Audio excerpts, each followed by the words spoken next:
तूप लावून साखर घालून बनवलेली ही चपाती बरं का.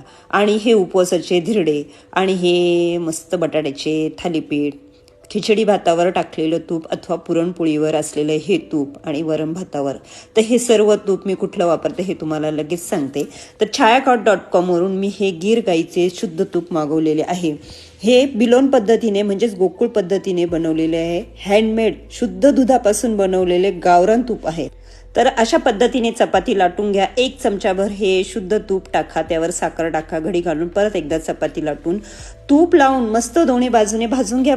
घरातील लहानांचं वयोवृद्धांचं आरोग्य चांगलं राहण्यासाठी हे गीर गाईचे शुद्ध तूप तुम्ही आजच छायाकॉट.com वरून ऑर्डर करावी असं मला वाटतं. ग्रामीण भागातील गृहोद्योग करणाऱ्या महिलांचे 1000हून जास्त ओरिजिनल उत्पादने घरपोच मिळवण्यासाठी छायाकॉट.com वर आजच तुमची पहिली ऑर्डर प्लेस करा व कणीदार शुद्ध तुपाचा वापर तुम्ही जेवणात करा.